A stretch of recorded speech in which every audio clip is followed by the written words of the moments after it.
Thanks for coming to Self-Made Soul, everybody. Great to have you here. Today, we're going to be talking about an article in Psychology Today. It seems like that's where we get all of our articles, Michael, from Psychology Today. Happiness between philosophy and psychology. That's the title of the article. But as usual, I'm wondering something, Michael. Did these psychologists ever take a writing class in their lives? I don't feel like they're very clear thinkers, to be honest with you.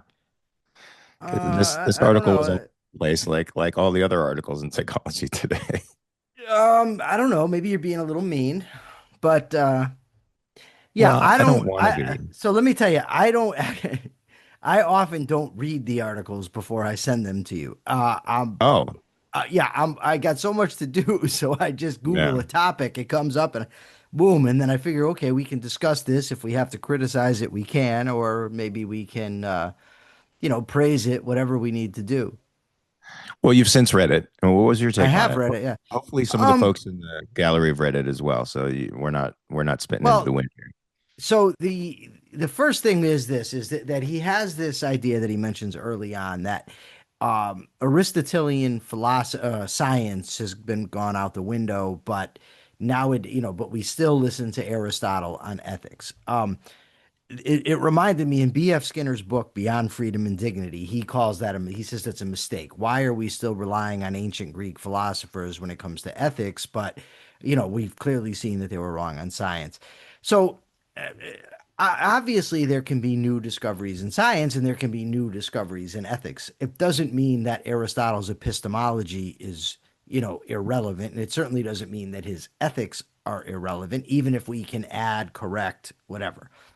But the fundamental point that he makes here, I thought was very interesting because in objectivist epistemology, Ayn Rand addresses the question on whether love can be measured. And she says it can. It can be measured based on intensity. Not that it can be, you can't, it's basically more or less. Like you're not going to say, I love, 6.7 on a 9.1 Right. scale or something. But nonetheless, you can measure it. And this guy's point is that happiness some people say, well, it's just a subjective state. We really can't understand it or know what we're talking about. And then he analogizes to things like pain. You don't experience my pain, but when I tell you I'm suffering, you know what it is that I'm talking about. Right. And even then, I mean, people's pain is, or the pain levels, their ability to deal with pain is going to be different. So their scale of pain is going to be different to your scale of pain and my scale of pain, which Sure. is what these, like, I think moral subjectivists try to latch on to, right? These people who think these things can't really be measured. It's because, well, we all have different contexts that these things are, that we're describing these things in. So it's really impossible to measure. It's really impossible to say that this thing is objectively so. Um, what do you think of that? Do you think that takes away from the I idea think that, uh, go ahead and that finish the happiness is question. that happiness is real, that it's a quantifiable thing in a way for people? Happiness is undeniably real, as is sadness, depression, anger. Is it is it possible for me to truly grasp the complete uh experience that you're having when you tell me you're happy? No, I don't know exactly what you're experiencing because I'm not you, but I still know what happiness is. Like I know what depression is. I'm a human being. I understand what these things are. I know what the physiological expressions of them are. For instance, fear. I know that when a person feels fear, specifically myself, my heartbeat accelerates, my hands become clammy, and I want to get away from whatever it is that I'm afraid of. And so if somebody else is experiencing these same things and tells me it's fear, I don't see the problem with categorizing it as fear. And I don't see if you're smiling and you seem like you're really, enjoying yourself and you tell me you're happy, I know what that means because I'm a human and I understand what I mean when I'm happy. And I know the physiological expressions of it, the behavioral characteristics as well. Right. I mean, so he sort of arrives at our conclusion that happiness is definitely something that one should, I guess, aspire to. It's certainly a value, even though it may not be quantifiable in a scientific sense or measurable in the scientific sense. It's something that we should attempt to understand, I guess. Is What are you looking We at? Why have you?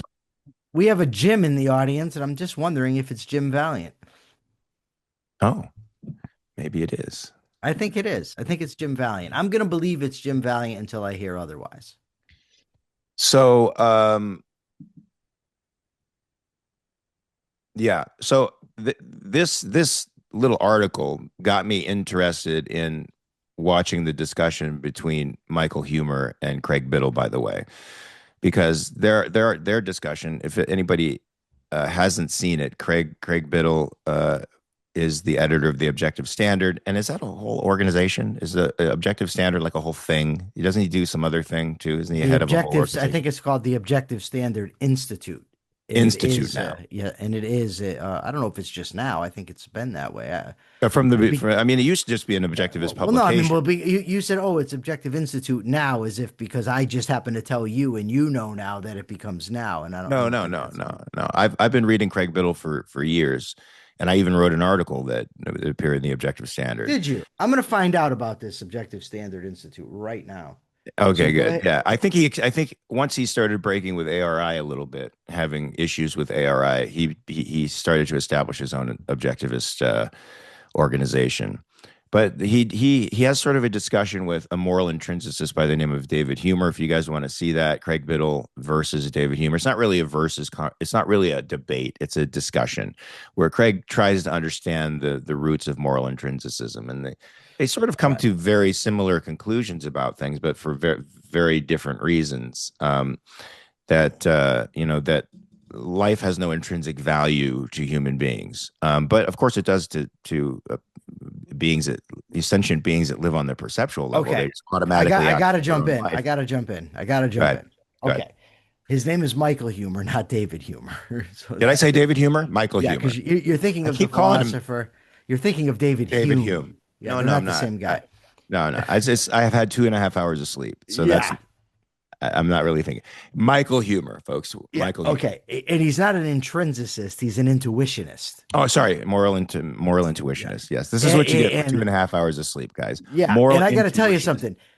I'm tired and I couldn't wait. I'm like, okay, I'm a little tired. Maybe Mark can carry the day. So, No, no, no, no, no, no. oh no. Not on 2.5 hours of sleep. And I now Uh, have Subby, of course, with his standard. I think he's made it on now with his standard Saturday text about how he can't get into the chat. yeah, yeah. Moral intuitionist Michael Humer versus just versus Craig Biddle. I'll get the names right at some point, guys. But they sort of arrive at the same. 2020, they came out, the Objective Standard Yeah. Institute. Okay. So I've been reading Objective Standard for a lot longer than that. So they came to the same conclusions that life has no intrinsic value to human beings, but for the moral intuitionist, that uh, I mean, for us, that's not as it's not very relevant. We can still say this is sort of an ultimate value, that life is the ultimate value once you accept that notion. But the moral intuitionist said no, because it's not an intrinsic value. Uh, we can't really place any objective. Don't make those faces at me. We No, can't no, really because I don't want to interrupt, and I don't like interrupt. I don't I'm like tired. and I don't want to make like, oh my God, Mark doesn't know what he's talking about. But no, Michael Humer said life can have intrinsic value. He disagreed with Craig Biddle on the subject. No, but he was. Well, I was listening to it 3 in the morning. So he was Yeah. he. I He thought said I. if Biddle's he said if Oh, Biddle so is he was correct, taking care of the proposition. He was saying that your yeah, he proposition holds has that no life intrinsic can value. actually have intrinsic value. Okay. Okay. So that's but they come to the same conclusions based on different premises though. I mean, how do you think that's possible I to come to don't the know same that they did. What I don't know no, what the same conclusion. conclusions in that ethics are important, in that good and bad we understand that there's such a thing as good and bad. But Well, he stops at we just understand that there's such a thing as good and bad, yeah, and well, Craig he says we says, understand it in relation to life. yeah, well, he says that you don't need a standard, that we just kind of know what, you know. I haven't read his book, Ethical Intuitionism, and he's got a lot of very complex language that he uses that's not it doesn't use it in its normal sense. To But make in it sound like, essence, I hate when they do that, when I do philosophers. too, but philosophers tend to do that. But the basic point is, and his epistemology is, if something seems correct to you, like if something seems real, outside of I guess what they call defeaters, where unless you have reason not to believe it, you're justified in Right, believing right. it. Right. Yeah. So in ethics, it's sort of the same thing that if I have an intuition that this behavior or, doing this is good or bad or whatever, then I'm justified in believing it. And then he pivots to saying that, living a virtuous life will tend to make you have a better life, but that's not the reason to do it. He rejects the idea that you need a to whom and for what in order to validate ethics. Right. That's it. That's a good summation of his point. But it's still the question of to whom and for what is still implicit when you say when He you says ask no. when I you I agree, know, but he but it's says still no. implicit. It's still Yes. implicit. So importantly, so the objectivist ethics is entirely conditional. It's that if you choose to live, then these are the types of behaviors you ought to engage in. So reason as our means of survival and only means of knowledge ought to be of value to us, right? We can Right. accomplish nothing without purpose. So purpose ought to be of value to us. Self esteem, the belief that I'm capable of living and worthy of living. So if I don't believe I'm capable of achieving my purpose, I'm not going to try it. And if I don't believe I'm worthy of achieving my purpose, I'm not going to try it. So these three form the fundamental values in objectivism based on the fact that I've decided to live. Now, the decision to live, I think it's kind of the de facto choice, right? Because every day it's true, I have to choose to take the actions to keep myself alive, to keep myself healthy. But as a baby, when I come into this world, I'm not deciding to live. I'm just living. And there never comes this moment where I say, oh, I'm going to decide to live. It's just kind of what I'm doing, and it's revealed through my actions, right? But people can choose not to live, obviously, and that would be a more explicit sort of, I don't want this any longer, so I'm going to kill myself. Whereas the choice to live is kind of, I don't want to say baked in, but it's just part of what we're doing when we're having a Well, conversation. so that does that what how does that baked in quality not align with Michael Humer's perspective? With humor's perspective, Yeah. well, humor doesn't believe that the ethics is contingent on the choice to live. So he thinks that, for instance, if somebody kills themselves, he can say they're morally wrong, whereas Biddle had to concede that once somebody says I don't want to live anymore, then there's no means by which to judge them morally. He did say they could be mistaken, but that's more of a knowledge problem rather than an ethical problem. Yeah, but I think you can judge them, and I think he tried to hit on that. You judge them based on whether or not they're using their full powers of reason and information at the time. It's totally irrelevant. That's how you judge them. You could, but it's totally irrelevant morally. Once somebody decides they do not want to live, they are outside the scope of values, morality, ethics, decisions, everything. If they've decided not to live, all of that does not apply. How does this not apply, say, to I'm going to go off topic a little bit here, and forgive me, guys. I've only had 2.5 hours sleep, so if I miss a lot of stuff, How I much did you apologize. sleep last night? Anyway, 2.5 hours. all right, So good. I wasn't clear. yeah, 2.5 hours, 2 hours, 37 minutes, and 27 seconds. Um, how does this not apply then to, let's say, the war phenomenon? War, like when a society as a whole embraces violence and nihilism, and they attack another society, those two societies go to war. One side has stepped outside the realm of rights, and until a state of civilization is applied to them, or through the act of war and through the act of subordination on the part of the bad guys, a state of civilization is then reestablished. That society is outside the realm of rights. In the same way that a person who decides that life isn't worth living is outside the realm of morality. I don't know. I gotta be honest. I'm at a loss. I don't really. I'm confused about I'm asking if there's the any correlation transition. between the two. If there's any correlation between the two, since the So individual you can't judge the individual once he's decided life isn't worth living. You can't. He's outside the realm of morality. Is a society that embraces nihilism and is outside their own rights because they've initiated force against another society Okay, uh, so uh, first in of the all, I similar reject. condition. First of all, I reject the question out of hand. I mean, if you want, Because there's individuals. You think yeah, there's if you, I mean, individuals that have. if you want to, ultimately, a society doesn't have rights. The individuals that live have rights, and that's true Correct. on both sides of a conflict, But right? So, their governments represent them, and their governments act in their sure. interests or against their Well, interests. I don't know that they represent them either. I mean, we had a war over here over taxation without representation, and that was in regard to the British Empire, which had a history of things like due process, uh, individual rights. I mean, that stuff was already cooked in, and yet they said they weren't represented. So Not how individual you rights. The rights, not individual rights, but the rights of Englishmen, I think, and then it yeah, evolved. that was the language, but it ultimately stemmed a lot. I mean, they had a long history going back to Magna Carta, the Petition of Right, the English Bill of Rights, John Locke. Which was for aristocrats, and not it didn't extend to No, serfs or no, any. Right. the original Magna Carta. I'm talking about the evolution of the concept. Sure. Yes, but the Magna Carta did make kings subject to the law, which Yes. was an important step. I mean, they also, at trial by jury, habeas corpus, there was a Right. rich tradition. So if the colonists are said to be not represented, in those situations, I don't know how somebody living under a dictatorship can be said to be represented by their government. It doesn't Indeed, follow. but indeed, but still, they have to pay the consequences of what their governments do Well, in they the way don't that we have have to pay. to. Well, They they don't do, have but to. they do in fact pay the consequences for No, what. here's the thing. If what you're getting at, right, and this is taking us way, way far afield No, but from the the scope of the concept show. was extending it to If wider, somebody, broader okay, actions. let's go to an individual level.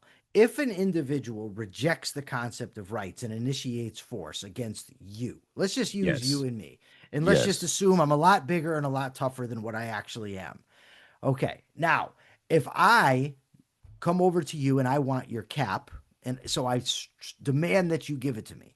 You refuse, so I strike you. I am now have lost whatever rights that I have, and you Yes. are free to retaliate, right? Yes. Because I've given up the idea of rational engagement. I've Yep. initiated force against you, and now you Yes. have the right to retaliate because you're defending yourself. So if Hmm. you want to go to a societal level now, right? If you say that the army from country A attacks people from country B, then country B, the individuals in that country have an absolute right to destroy that army. If right? And that has to be their primary concern is defending themselves against that army. If innocent civilians get caught in the crossfire, I would say that the blame, the moral blame, is on the army that initiated force. That does not mean that you intentionally target civilians, not I was irrespective, but regardless of whether or not it's an actual military threat, Sure, but it's right? not immoral. In other words, it's not immoral if they die as collateral. It's not immoral. It's not immoral on the part of the people acting in Defending. defense or Right. retaliatory force. It's Right. certainly immoral, and their deaths are the moral responsibility on the army and the government that initiated the force. And when an entire military infrastructure is embedded in the civilian population, you're not going to get away from the casualty count and the core and the No, collateral damage. It's just not going no, to happen. But your no, final but object should be to to destroy the defeat enemy. the military and to defeat the bad actors. And if there's a case, and this is a complete hypothetical, I don't even know if any such case would be. If you know, for instance, if that army is stationed at point A and there is 1,000 civilians there, and you have excellent intelligence that tells you that army is going to move to point B in a half hour, then I would say wait until they get to point B and take them out if you can spare the civilians. That's an extreme hypothetical that I don't, I'm not even saying it would ever apply, but if Mm, it did, that's how I would suggest you deal with it. mm. So, what do you hope for us to get out of this article by this guy? What's his name? Joachim Kruger. Joachim Kruger. Happiness between philosophy and psychology. I don't know, dude. You taking me around the whole freaking Let me Flow put with it it, to you baby. this way. Let me put it to you this way. Craig Biddle, in his discussion with Michael Humer, tried to lay the foundation, ground ethics in the choice to live. In that once you have a choice, once you've made that choice to live, there are actions that you should take to benefit you, Right. to sustain your life. Now, there's two parts to this, right? There's the actions that you take to live, but there's also the motivation for why you want to live, right? Because suppose that keeping yourself alive, just meant that every morning you woke up with vice grips on your nuts, right? That's if that's how life is going to be. I don't want to live it. I mean, I see Is you this a may be into revelation? it. No, Is I'm this a just no, no. I'm just saying. I mean, I get that you're into weird stuff, but the point is that life would not be worth living. The life has the potential for pleasure, for happiness, for well-being. So that's the motivation for living. And if we adopt life-serving values, values that are in our best interest, then achieving those values will result in us being happy, providing the fuel to keep taking those actions, in a reciprocal loop. So yeah, I like that. And that seemed commonsensical to me. And Michael said, well, that makes sense. It's common sense what you're saying, Craig, but he still didn't get on the page of the objectivists. Well, he's Um, not an objectivist, so that well, I although know, he but did, if once he's win a acknowledging, contest. When he was a teenager, he actually won a contest at ARI for writing an essay on the Fountainhead. well, that's funny, ironic, but if it, I forgot what I was going to say. Oh Um, no. I know. I'm so tired. I forgot what I was going to say. Well, we got all the pretty ladies in the gallery. I mean, that Go should make ahead. you Go ahead. happy. Were you going to say something? Say something more. Fill up the time for me. Just say anything random. Well, I mean, whatever you were saying before, because I have to be reminded of what you were saying. Well, so Michael Life can Humer be painful, but you ultimately, still. a funny thing happened too. After my debate with Michael Humer, Harry Binswanger sent me a rather cutting email about how I misbehaved, basically. But he Who was was saying right. what? What? Wait, say Harry what again? Binswanger, after my debate with Humor on Uh ethics, Harry Binswanger sent me an email telling huh. me how badly I misbehaved in the debate. So, Life you can be know, painful. Mandy says life can be painful, but you still can find happiness in it. Yeah, that's um, true. yeah, life can be painful, but if pain was the essence of life, I could It wouldn't certainly be worth living. understand somebody. Yeah, I mean, like if I woke up every day and I was just crushing pain. Like there's an episode of House where a guy just was all the time in pain, extreme pain. Nothing worked. Does House take him out? No, they cured him. Oh, good. They cured him of whatever the problem was. But somebody like that, I mean, why live? What's the point? You know what I mean? So But this seems what? almost self-evident. It's like when Rand says this stuff, you look at it and you're like, yeah, that makes complete and total sense. Why would somebody refute that? Like, I'm still trying to wrap my mind around Michael's resistance to this idea that values stem from life and that you orient in that people are complicated, but that their goal should be happiness. It's a moral goal to seek and try to keep happiness and to be happy. Why does he seem to it just and that it's contingent upon that. The values are contingent upon that. That happiness is contingent upon that stuff about around your life, contingent upon your life. How does he not? You can't get into the psychology of the guy, but I'm just curious No, how I something can't. But seemingly the so self evident all right. doesn't So fit. the idea that it's self evident is false on its face. If it were self evident, it wouldn't have taken until the 50s for Ayn Rand to put the philosophy together. So obviously, it's not self evident. Well, the founding fathers held these truths to be self evident, which I didn't find Well, so self evident either. But no, they held them to be self evident and they were wrong. They're clearly not self evident. So, why did you only sleep 2.5 hours? Curious. The cosmic wolf would like to know. yeah, I'm not sure. It may have something to do with bouncing back and forth between the coasts every week. Uh, uh, to work. It also may have to do with what is today, the 20th. So tomorrow is 3 months to the day that I lost Frankie. So it could be that. Could be a lot of things. A lot of stuff. I was working the last 4 days, 14-hour days. So my bio, no, it's not biological clock. What is it called? What is it called? My what? Circadian Your rhythms. circadian rhythms, yeah, or Okay, my, biorhythms. my That's not your circadian biological clock, no. my circadian rhythms are a Mark's little off. biological clock is ticking, everybody. Yes, Michael informed me. Was that yesterday? Yes, I Was think it that was yesterday? I said yesterday. my biological clock is all fucked up, and you're like, no, no, no, no. Well, I can't get pregnant, Michael. So that means my biological Well, clock is off.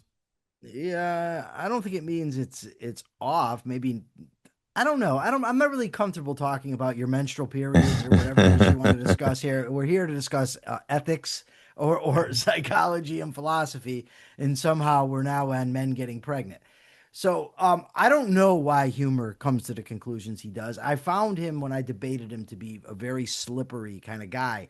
I actually subsequently I've come to like him. He's a really, really nice guy. But after my debate with him, Greg Lewis said that's like trying to nail Jello to a tree Yeah, because you can't pin the guy down on anything. It's like you don't even know what it is that he's talking about. Um, but I think that probably the better way to proceed here is to ignore him and to focus on Craig Biddle's point that ethics is grounded in the choice to live, right? And that there are specific values and virtues that will promote your life, and that happiness, joy, serves as the fuel to motivate you to continue acting, to continue living. I think that is a far more productive way to go than yeah. trying to gauge humor's And I like that. I motive. like that. I like that. That feedback thing. Once you start going down that positive road, of a virtuous road, you get happy. You see results. It increases your self esteem, and it increases your self esteem. You feel a little bit more pride uh, in your actions and the content of your character, and that encourages and fuels more of the same types of actions. Um, but it starts with Um, that choice to live. yes, I'm actually right now looking for the article. We covered it on this show. It's the idea comes from Nathaniel Brandon's The Psychology of Pleasure. Mm. I don't know if there is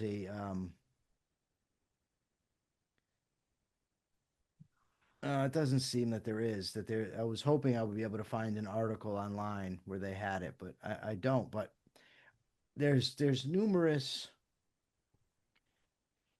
Let me see if I can find something. I'll send it to Lou, and maybe Lou can. Oh, there.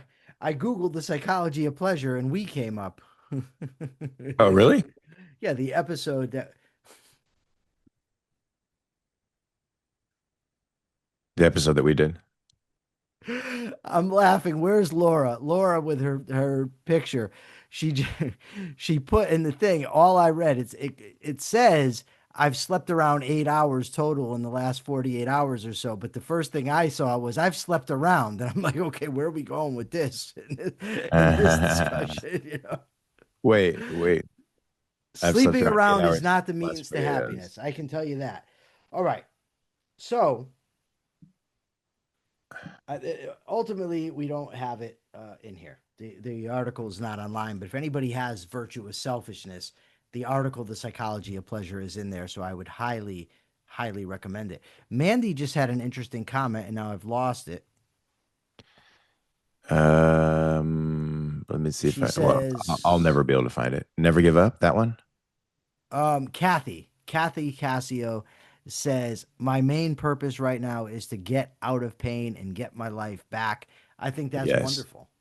Yeah, I do too. And I try to tell you that, Catherine, all the time, because I've never heard of somebody who endures more physical pain than her. And I don't know, I've told her this many times, if I would have the strength to carry on given the circumstances that she's in. So it's really heroic what you're doing, and you need to understand that. And hopefully understanding that gives you a little bit more fuel to fight because you're doing great. I got to tell you. Uh, So But let me just kind of, the whole show is the intersection of philosophy and psychology, right? So happiness is ultimately a psychological state, but philosophy deals with ethics. But the proper philosophy that puts forth a proper ethical system based on life will help you to live a happy life, hence having the psychological state of happiness, which is what I think we all want. Yes, here's the question. Here's the thing, or the statement maybe by Mandy. I used to be in pain all the time, hoping for better times. I remember a couple times I had pneumonia and was really sick, but I was super happy while I was super sick. That's interesting. Pneumonia isn't a big deal to me. I had it about 100 times since the time I was, whoops, where did it go? Since the time I was about 3 years old, but it's still no walk in the park. You learn to live with a lot and you can find a way to be happy in challenging situations because happiness comes from within and you can control the way you're feeling by the way you're thinking. That's an interesting concept. Do you agree with that, Michael? That you can control the way you're feeling by the way you think. Uh-huh.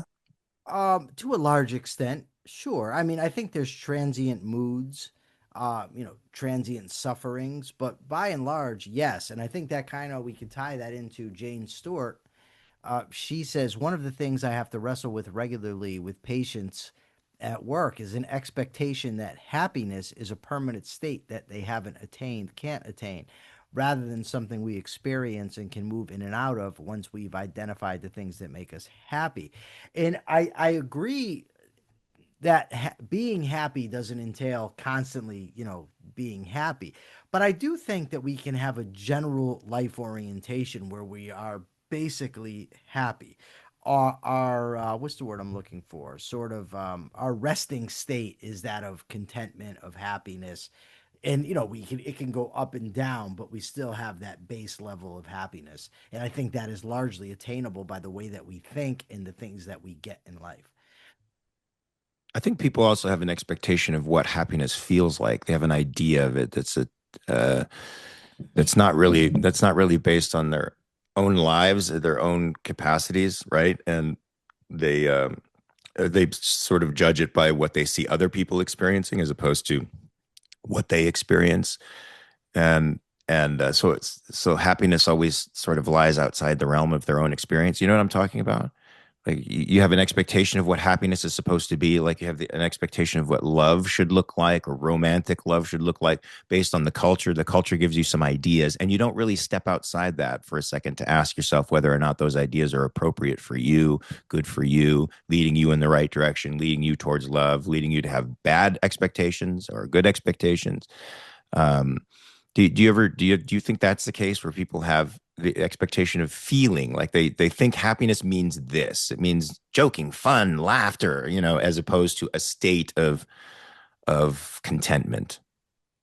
And which I'm not sure. I don't know. Uh, I think that sometimes people in life do have unreasonable expectations, certainly, and that's a sure way to misery, to expect things that are just not within the realm of possibility. To expect things mm, from yourself, to expect things from others, to expect the world to follow in given ways that yeah, I think that that can be very self-destructive. yeah, I agree with that. Dennis Prager wrote a book many, many years ago called Happiness is a Serious Problem. And it's the advice that one of the pieces of advice he gives in the 120 or so page book is to basically to lower your expectations. If you lower your expectations, you're going to be happy. What do you think of that advice, Michael? I don't like it generally. I think that if somebody has absurd expectations, then the advice could be warranted. But generally speaking, in my experience, most people have lower expectations of themselves than they ought to have, not higher expectations. A problem I have seen is people expect a greater, their effort to what they expect from life. Right. Their efforts down here, what they expect is up here, and that Yeah. that doesn't work. Yeah. And I So think having that people also, let me just say, I think people misunderstand. And let me just use you as an example real quickly. Not, I mean, you could use you, but you could use actors generally. I Right. think people tend to think, oh, why do these guys make so much money? All they do is go out there and act. They don't understand the 14-hour days, the makeup, the uncomfortable heat, or itching, whatever you have. Or in the They years of not making money while you're doing it. yes, having to do a take, a retake, another take, or, yeah, like you said, all the years that you're struggling and not making money, and how many people are telling you this is a waste of time, dude.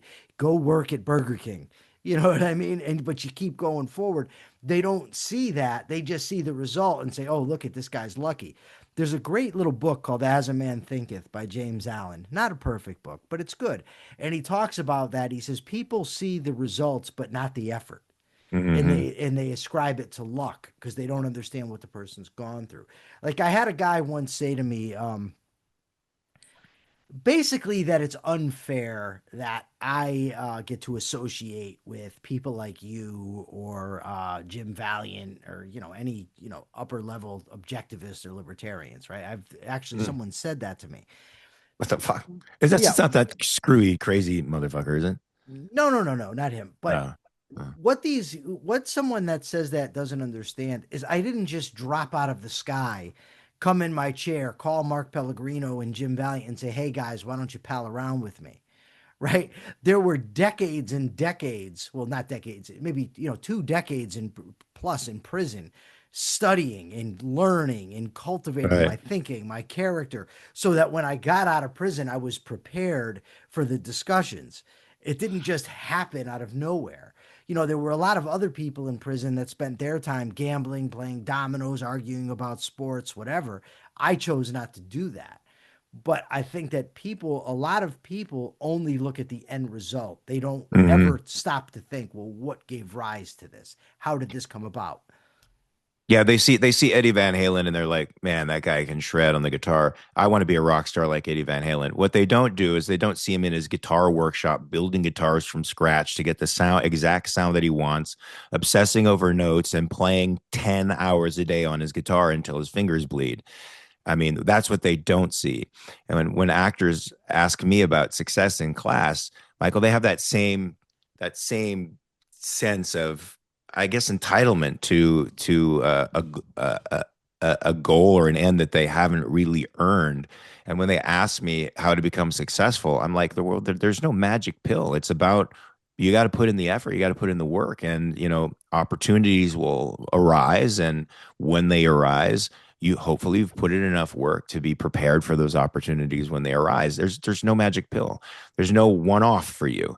You're a process right now as an actor and as a human being, and that requires a lot of intense study. That's an actor should be an intense studier of life, and they should digest philosophy. They should digest as much psychology as they can, read as many plays as they can, get up on stage as often as they can, fail and fall and be bad as often as possible, feel all of those terrible feelings, in order to get through to the other side. Where only what's important really matters and the rest of it doesn't. I mean, Sandy Meisner, the great acting teacher, said it takes 20 years to be an actor. And I came to realize that, it takes 2 years to learn a technique and 18 years to get out of your own way and to stop worrying about all the stuff that doesn't really matter. Right. And to only think about what does. And for some people, that's not 20 years. It's just a rough estimate. The average actor, it takes 20 years to become a real actor. But some people hit it in 3, some people hit it in 2, some people hit it in 50. You evolve at your own rate. You grow into yourself at your own rate. You discover truths at your own rate. Um, Yeah, and just to clarify, financial success isn't the only measure, right? You yeah, may for decide, sure. you know what, I don't want to put that amount of effort into becoming financially, I don't want to be rich. I want to put that amount of time in cultivating my physical appearance or my house or my family or, whatever it is, it's going to require effort. It doesn't just come about out of nowhere. Indeed, indeed. As much as we'd like it to, we want to revert to that state of. I I don't would. think I'm that. not. I don't. I don't think But we would. people seem to have an Eden complex, right? Where they want apples to fall from the trees, and they just pick up the fruit from the ground, and they don't really have to do anything to Just don't eat that one fruit. acquire values. Don't Cause eat that all one. kinds of problems. It makes you human. Makes you Yeah, human. yes, it does. Um, we got kicked out of the garden for being human beings, folks. Go Yeah, figure. screw him and his garden. How's that? That's not a benevolent God to me. He's a Um, dick. he's sort of a dick. No, not But sort of. The guy's a total dick. Have you and ever super. listened to what he? Yes, I have. First of all, he lies to him and tells him if they eat the apple, they're gonna die. The fruit, not the apple. Well, That that's was a true. lie. Satan told him, "No, you won't." He told the serpent. I The mean, he told truth. the truth. Yes. God lies. Then he tortures this poor Job to prove something to In Satan. a He's bargain gonna, with the devil. He wants to yeah, prove to the devil that yeah. his And this man is poor his man. Job, yeah. It's pretty fucked Lou up. says God has a better publicist. My friend Brent says that God has the best publicist because everything that goes right, he gets credit for, and he gets the blame for nothing. You Trump could should have a get his guy, publicist. yeah, you could have a guy on an airplane, right? 340 passengers get killed. This guy lives, and everyone says, "Oh, look, God was looking out for you." Oh yeah, and screw the other people, right? Hell with No, them. I hate it when they say that. I Oh hate my that God, most it's of all. annoying. Do you have anything more to say, Michael, or do you want to start taking questions from the I think we gallery? could start taking questions. I mean, I could always talk. I told Good. this lady I was talking to last night in a coffee shop. I said, "Oh, I can." She says, "Wow, you can talk." I said, "Well, I talk for a living," and she said, "Oh, it shows." You have the gift All of right. Blarney. You have the gift of Blarney. I'm not kissing that stone. I don't Yes, you care. are. You're gonna kiss No that fucking way, stone. man. If you when you go to Ireland, you can't go to Ireland, can you? I can't go to Ireland, but if I could, I'm not Dude, kissing a piss why stone. is I'll tell that? you Why that is much. that? Why can't you go travel? I can travel a little bit. I just can't go But to I some mean, places. you're You know reformed. why? Why are you You're asking me why? You know reformed. damn You're well why. reformed. I want the system to acknowledge that Oh, all you right. are a reformed Just human being and you well, should I'll be just able tell to him that. see the world. You should be able to see Yeah. the world. If you On haven't my seen application for entry, I'm going to say, well, Mark Pellegrino says I should be able you to. should you should you should Yeah. Have see you the seen him world. in Lost? You should see the cliffs of Moher. You should go to Ireland and you should you should you should see these places. They're I'd amazing. rather see the Highlands, the Scottish Highlands. I'd love to see. They're I love those in books. yeah. What the hell was it now? Son of a bitch. God, I can't believe I can't. Waverly? Yeah, Waverly. Waverly? Yeah. Walter What is that? Scott. It's a book by Ah, Walter Scott I didn't about the read Waverly. Highlands. Uh, Kidnapped also by I want to say Robert Louis Stevenson, was it? mm. Yeah, I think I've only so. read one thing by Robert Louis Stevenson. What? Um, any questions from the gallery, folks, before I fall into? No, you know what my wife wants me to do after this? She wants me to work out with her. I'm exhausted. Well, then you got to No, tell her no. no. I All have to right. work Well, out too because I'm getting fat. oh my God. Hello. What's All up? right. Hey, Mandy. Hi, Hi. Mandy. Yeah, I can talk about happiness all day, so I'm with you. Oh, good. I really love this topic. Oh, good. Well, go ahead. Talk about it. Well, I actually wrote it down so I won't forget it. Hmm. When I was a young adult, I was reading an article about how smiling can trick your brain in feeling happy. Oh. I wasn't very happy at the time, so I gave it a try. It didn't change my life on the spot, but in a couple of weeks, I realized I saw more things to be happy about. And I became happier by just faking it. And a couple of months later, I didn't even have to fake it anymore. I was acting happy and it made me happier. Do you have any Mm. tricks that make you happier? First of all, I just want to say I love that. This is some of the advice that I give to acting students all the time because they're looking to experience really the emotions that they're supposed to have in the scene, and they don't want to be fake. But I often tell them if you just do something, if you actually do something like you smile, you really smile, you're going to actually feel better. The experience will follow the action. That's sort of the way our that's the way objectivism works in a way, and that's the way good acting works. The experience follows the action. It's not necessarily the experience first and then the action, but actors often put that there. So I love the fact that my jujitsu teacher says that too. That just smile. If you're feeling sad, smile, and you're going to start feeling better. And it's true. It's true. Um, and if that, what do you think of that, Michael? Because it's interesting how our bodies and our minds are connected in that way. I And would recommend that everybody in the gallery right now look up the James/Lang theory of emotion. Because the James Lang theory of emotion, which I don't agree with, but nevertheless, it has been a prominent theory in psychology, is that our emotions actually follow our behaviors. It's not that our behaviors follow our emotions. But I do think that there's something to, fake it till you make it. That's the best way to put it. In a lot of self-help literature, they talk about that. Act as if you already are that person, and then you will become that person. And I think there's something to that. It's very difficult to be miserable while smiling. yeah, that's called in acting, that's called the magic as if, by the way. It's something that Stanislavski came up with, and the people that taught Stanislavski from their own perspective, like Meisner, they called it the magic as if. Yeah, you behave as if a thing is true, and your body follows suit. Um, okay, so Laura says, I'd love to pat a Highland cattle in Scotland. First of all, I've seen those things. They look like monsters, and they gave me the buffalo eye. The Highland cattle gave me the buffalo eye when I was in Scotland, buddy. I I just thought want to she tell was you, they're talking super about creepy. us. All I saw was I didn't see the previous comment. I saw Yeah. they are so cute. I thought, oh, No, that's no, nice. they're super weird looking. They don't look like they belong on this earth. Who, us? Like, no, the Highland cattle. They look Oh, like sheepdogs with horns. well, you Like, said it but like they're it's a but bad they're thing. they're massive, and they look skeptical, right? When you come into an area where they're hanging out, they're just hanging out, and they stare at you like, "Who the fuck are you? What are you doing here?" So I don't trust anybody that looks at me like that. And if they weigh 750 Anybody. pounds, anybody, including a beast that weighs They're 700 or not an so pounds. anybody. They're not people. Yes, they're a body. I look at sentient beings like that. My dog is a person to me. I know what you might say about Mandy's that. pissed now. You've pissed off Mandy. Mandy, who's always happy, now she's pissed.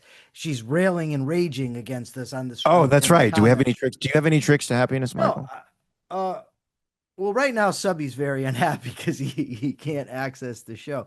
Um, I just try to keep things in perspective and not, like shit happens in life and you can't be miserable. I try to look on the bright side. Uh, so I got Subby texting me right now. He's aggravating. Let me just tell him his name showed up, was on the screen, and then I'm going to tell you a story. Well, So, I mean, like, go I'll give ahead. you two examples real quickly. So, I lost my car keys, right? Oh my Yeah. lord. Okay.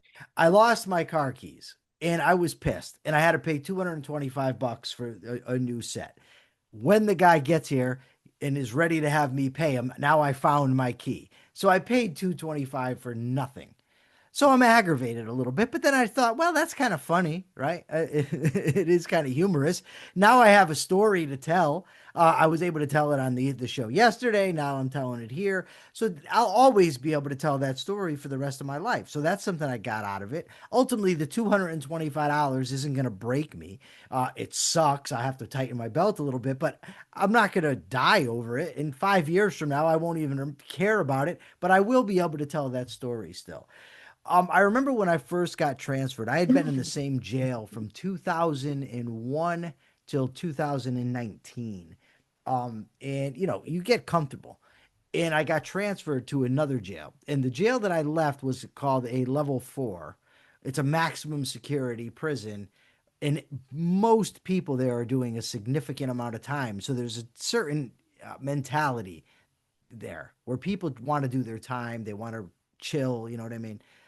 And then I was transferred to this place called Osborne. Osborne, the block that I initially was in, the intake block, is like you see in a prison movie where they've got, the cells are open barred and they, you open them like this so anybody walking by can see in there.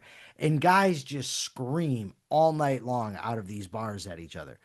And I remember laying on the bed and I thought to myself, Jesus Christ, I can't do this. I've still got years to go on my sentence. I can't do it in this environment. Like, this is too much. I don't know what to do. I almost cried. But then I thought about it and I said, you know what, though? I'm a regular on a popular local talk show where I critique the prison system. Now I have a whole new prison I can critique, whole new set of guards, administrators, daily life experiences, everything. So it made me feel better, and it kept me going. I think that a lot of life is like that. It's about what you choose to focus on, how you look at things, keeping things in perspective. Also, reading. Like, if you've ever read Frederick Douglass, A Narrative of the Life of Frederick Douglass, or Viktor Frankl's Mm, Man's Search for Meaning, and I see what real suffering is, and I'm mm. just like, well, I don't have it that bad. So that helps too. So those would be my hacks. So Mandy, don't kill us. Don't send any tersely worded letters, that sort of thing. Mark, you should have seen it. I, She was pissed. I saw it in the comment. I I, looked up and she's like, "Eh," up I, top. I, It was I sick. love I love that hack that you try to look at what value you can take from the moment, as opposed Say to hi to all. Subby. Can you say hi to Subby? He's made Oh, it. he finally made it on. What's up, He did, Subby? yes. He's Good job. wicked pissed. Speaking of raging, that guy's pissed that he can't figure out how to get into the show. I don't That's blame him. Subby's dad, Franco. Um, I can't see. Let me see. Oh my God. Oh, there we are. Yeah, there he Yeah, is. that's Franco Scalora. Hello, man. Great to see you.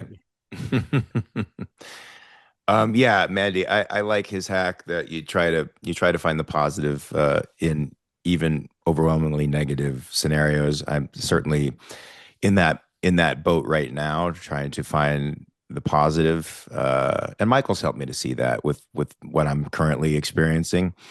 All the good years that I had with someone that I never would have had I not met him and been with him for 19 years, and that certainly helps to relieve the suffering quite a bit, the suffering of losing him and not having him here. So trying to extract the positive values of everything, I think, is a really, really great thing. And you mentioned something, Michael, that sort of implies that you don't take yourself too seriously. I think having a good sense of humor about yourself isn't putting yourself down. It's not I being don't think so either. humble. It's not being humble. I think some people are afraid to have a sense of humor about themselves, and they get very defensive with criticism. I see actors like this all the time. They're so fragile. Oh God. Yeah, No, no, like fragility is sort of the way things are rolling now with people, as opposed to not taking yourself so seriously and just understanding that, well, my purpose really is to enjoy my life, and I can't enjoy it beating myself up and or taking criticism as if every criticism is a slight to my self-esteem. Good criticism is great for you. I mean, I remember people would get really upset with our teacher Bob Carnegie when they criticized him. I'm like, why? He's actually you're now a better actor. You know what not to do now. You're like Edison, right? You failed in an experiment. You tried something, it doesn't work. Now you just go on to the next thing. Try something different, and you've learned something. You've learned what not to do, did and they that's a also good. steal from Tesla? Uh, yeah, that I no, they didn't. No, they didn't steal from Tesla. The thing about taking yourself seriously, right? It's like I had a conversation with my friend Carlos once, and I told him that when you're in a cell with somebody, right? I don't give a damn who it is, how much you like them. You could put me in there with the hottest girl in the world, and I've got to live in a cage with her, and I'm gonna get sick of her, right? It's just the way things are. People are going to get on your nerves. We all have annoying habits. I don't care who you are. And my friend Carlos said, "Oh, no, not me." And I said, "Dude, you are out of your fucking mind if you think that you don't have any annoying habits." So, like, I know I have annoying habits. I know there's things I do that can be made fun of. So make fun of them. What the hell do I care? Right? Like, it's not that serious. I'm a human being that has human foibles, human Right. annoyances. So make fun of me. I don't give a shit.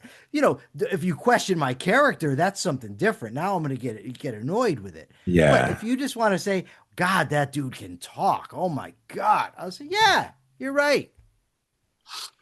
Yeah, and I think that's a key to happiness too, right? That keeps you light and Not in the y- loafers. Not in the loafers, no, but it keeps you light, like Ali. He floats like a butterfly and stings like a bee, right? So, I mean, that What the essence hand feels. can't hit, what the eye can't see. That's right. Ah, you know Ali. Not Um, personally, no, but I've seen the movie. oh, is that what Will Smith said? And is that he went through the whole rant? Yeah. Um, yeah, and not taking yourself so seriously is a very good step in the direction of, I think, just general positivity. Oh, Mandy's got another question. Maybe she wants to apologize for going sick on us. I don't know. Yeah, you know that people are watching this, right? It's recorded. Yes. No, we're And they we're very don't know that I was not pissed at you. oh oh, so They're you're a really for the nice record, you person. yes, we think Mandy you're a is nice person. wonderful, very pretty, nice girl. Are you German? No, still not. Dutch. Where Dutch? Oh yeah, I get confused because Catherine's bringing in like it's like the whole country of Germany's in here. You know what I mean? So, but Dutch, the Netherlands, correct? Yes. Okay, Mandy is not really pissed. Mandy is wonderful, very pretty, as you can see. Not like Mark with that mustache. Subby actually was pissed, so I can't take that back. Subby was going But sick. You're He's trying to you're texting trying to me. keep him out of our talk. Who? You. I wasn't trying to do anything, All right, I won't tell him. but no. So Mandy is wonderful. So were you just coming on Trying to with correct the you. record, Mandy, or did you have another question? No, I think it was just letting people know that I'm actually a nice person and I love Oh you. yeah. Oh no. Don't take him seriously. I No, we've don't. just had a Just whole have conversation about that. yeah, just have fun with him. That's all you got to do. That's all you can do with Leibowitz. I wish they would have told all the girls that in high school, man. Just have fun with him. I would have said, all right, let's rock and roll. Instead, Lord they have said, stay mercy. away from that guy. He's bad news. So, But you try to be bad news, right? back then, yes. Now, no. Well, you try to be bad news to commies. What? Nothing. And in which way are you happier? Trying to be the bad guy or trying to Oh, be the good now. guy? I was miserable. I was always miserable. I was miserable and I wanted to make other people miserable. Now I'm happy and I want to make other people Miserable, happy. miserable people tend to want to make other people miserable, don't they? Yeah. I've noticed that. Sons of Um, bitches. yeah, and if we could only give them Mandy's suggestion, some of these people that I know actually who are determined to be miserable and to embrace evil, if they just smiled, you know what? It would change their perspective. So we have to get this message out to those folks. Unfortunately, Did I I don't think tell you? to our Did I show. tell you about my conversation the other day? I What's that? was talking to one of these anarchist guys. They've got a whole community. And I asked him, I'm like, dude, are there any women in your community? Like, No. it's all No. dudes all day posting online in the chat. I said, dude, is there any women around? He laughs. No. He says, no. And then we have one. He says, that's how I know when my girlfriend watched my show because she's the only girl that watched. And I'm just thinking, as I'm looking at our audience, and here we only have one guy. Well, two. We have Jim, but Jim is gone. Jim left, so now we only have Subby. Who was Jim? Was it Valiant or no? I don't know. I'm gonna ask him later on. Persephone says, "Are you surprised?" No, no, no, no, No, not Persephone. How could not. they have any women in their audience when we have them all here? That's true. Go ahead, Uh, Mark. Take the credit. Give me credit for Subby. You take credit for all the women. I know. no, no, I don't take credit for that. I think they're coming here for your words of wisdom. Um, all right, folks. I mean, anything else you want to say on this topic, Michael? Because I think we covered some interesting ground here for some people, and I think I think so. Mandy gave us some great advice about smiling, and my jujitsu teacher, the great Jean-Jacques Machado, uh, who I watched roll yesterday. By the way, I went to class yesterday. I didn't participate because of my shoulder and my rib, but I watched him roll. I was actually talking to him on the side of the mat, Michael, and there is this young blue belt who co-teaches classes at a place called Cal State University, Northridge. And this young blue belt is super proficient. He's super like I went to Jacques and I'm like, Jean-Jacques, I'm like, who is that guy? he's like, oh, he teaches over at such and such at the university. He teaches the jiu-jitsu class over there along with this black belt that he mentioned. I don't know the guy's name. And I'm like, he's super fluid. I mean, this guy's not a blue belt. He's really high level. And Jean-Jacques is like, yeah, I like this. And then he's like, the round ends because they're sparring, right? And so Jean-Jacques points to him and says, let's go. You and me go. And Jean-Jacques proceeded. I mean, Jean-Jacques 56 years old, something like that. This kid's he's 20. He's, very, flexible and fast. And he's very strong and he's fluid too. So he's got all that stuff going for him. He just kicked the shit out of a black belt. I just watched him kick the shit out. I mean, I could kick the shit out of that black belt, but he was doing it too. And it's like, I'm like, this guy's really good. Jean-Jacques proceeded to school him, like just quietly, just submit him I'd say 35 seconds, just submitted him every 35 seconds. And at the end of it, the kid's like, can we do no gi, sir? Can we do no gi? He's like, yeah, he takes off his gi. And now remember, Jean-Jacques has one hand. So now he's got less things to grab onto. He can't grab onto collars. He can't grab onto sleeves. He can't grab onto pants.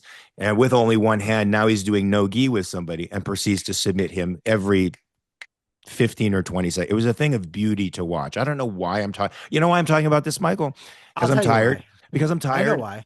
No, and because it gave me joy. No, it gave me so much joy to see him, to see this guy. It was like watching Yoda with a lightsaber. It was amazing. He wasn't even really trying hard, which is also amazing. Go ahead. So I've heard, and I don't know if it's true, that there is some type of Superman reference in every episode of Seinfeld. That in every episode of Seinfeld, there's some Superman something going on. Yeah. And I think with you, there's a Jean-Jacques Machado reference. It doesn't matter what we're talking about, what show, nothing. There's always a way to work Jean-Jacques Machado in. But I really want, you were talking about something to the audience and us bringing value, and I really hope so. We try to bring interesting topics. We try to have the right combination of being serious and being light, and I think we accomplish it. I think we're a pretty great team, and I hope the audience enjoys it as well. I do too. Yeah, I hope we bring value to you guys. And your presence here kind of tells me that we do. Otherwise, you wouldn't choose to spend your Saturday mornings with us here. You Saturday embrace afternoon, but we won't be Saturday morning on the West Coast, brother. And you know what? Evenings for you guys over there in Europe. So you guys are spending your Saturday evening with us when you could be out, I don't know, dancing, drinking, getting high, whatever it is people do for fun nowadays. Dancing, drinking, and getting high. I'm just. Is that what you do for fun? I don't do that. I don't do any of that. You just dance? I dance. Yeah, I dance, but I haven't gone dancing in a long time. We're gonna dance. Next time we see each other, we're gonna dance, and someone's gonna film it. Okay. Well, so I think we should probably get going. I have to get out there and I guess work out now with my wife. And hopefully I don't hurt myself being as tired as I am. I hope you don't hurt yourself either. You're right. I can't. Yeah, you don't want to end up like Jake Paul. I'm gonna do therapeutics and cardio. So I'm gonna do cardio and then work on my shoulder mobility and stuff. I was just gonna comment that well, first of all, Mark, your cameos are very encouraging. Thank you very much. Yes, you do tell me all the time to keep going and stuff. I was just wondering, like right now, my purpose is I've had some problems. Sorry. I hurt my back, and so now I can't walk. So I'm not giving up. So my main purpose is to fight this, even though my doctors are saying, maybe not. But can I make that fight my highest value, or is that wrong? No, I don't think it's wrong. I think absolutely you make that your highest value. That, Absolutely. if you're sick, getting better is the highest value, right? And you do everything in your power to do that.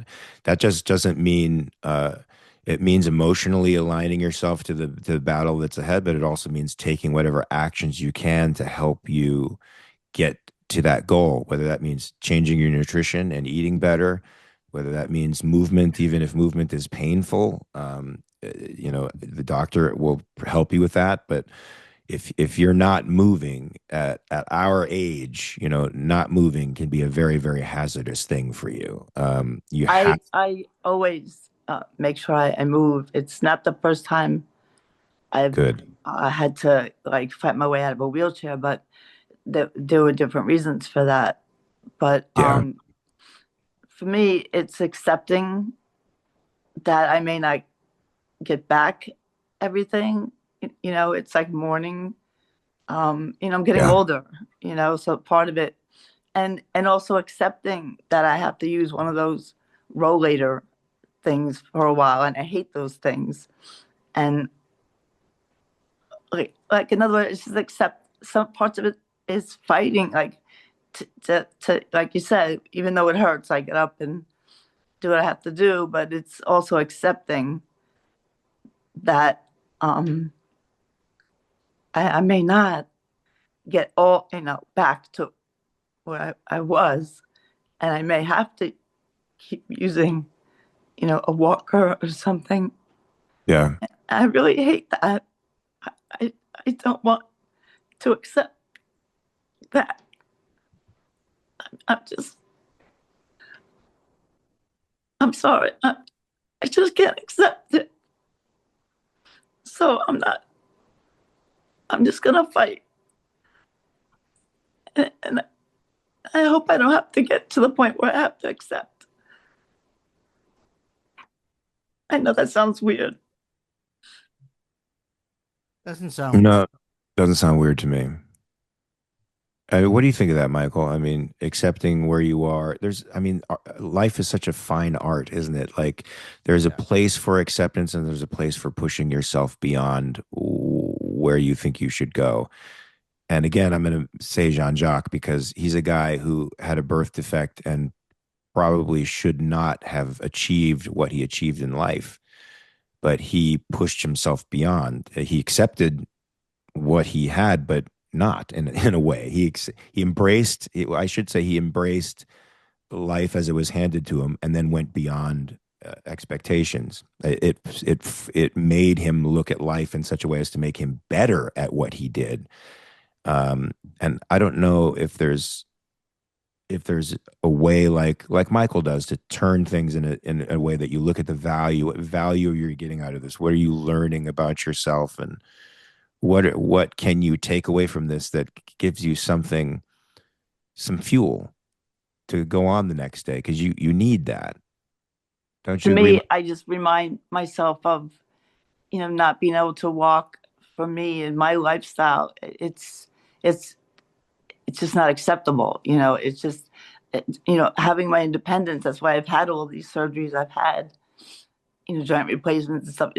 Is so I can maintain my uh, independence in terms of, walking and living my life. I walk everywhere, or you know, shopping, even to the doctor. I mean, I just, and to not have that, that independence is something I've always fought, but now I feel like I'm up against, something that I, I'm not in control of at all, like the outcome, or actually, I shouldn't say that.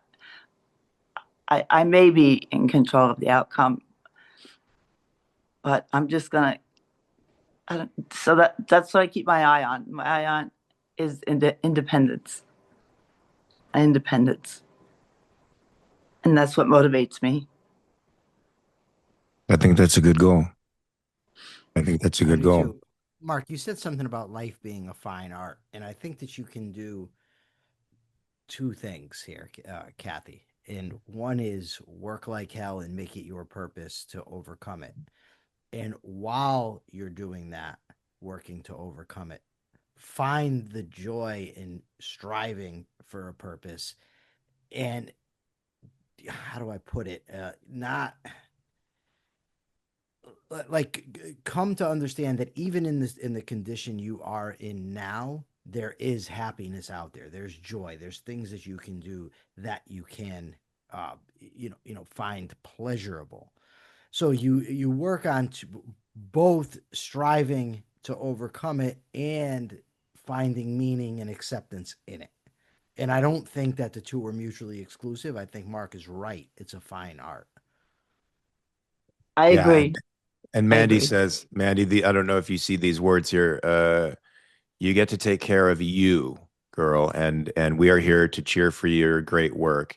It's not fair, but you'll get better one way or the other, even if it means accepting I'm living proof it's possible. Lots of love. So yeah, keep fighting. I think keep fighting and walk that fine line between accepting and pushing your boundaries. And even when pushing your boundaries is uncomfortable, it's always uncomfortable to push your boundaries, but push the boundaries, embrace where you are, but at the same time, don't completely accept it. Move on and aspire to do better and be better and to achieve that goal of independence.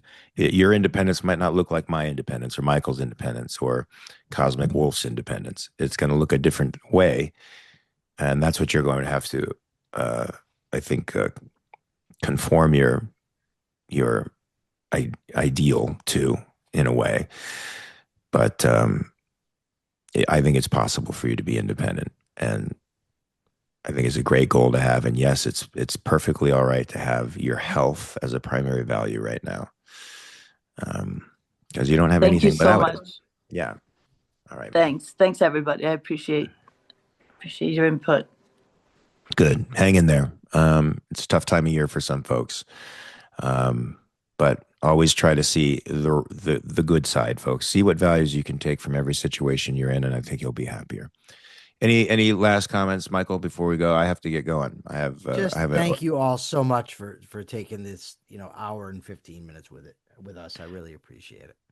Thanks so much, guys. We'll see you on Saturday with another article that we'll talk about, and hopefully I'll have more than 2.5 hours sleep, so I won't be a complete fool.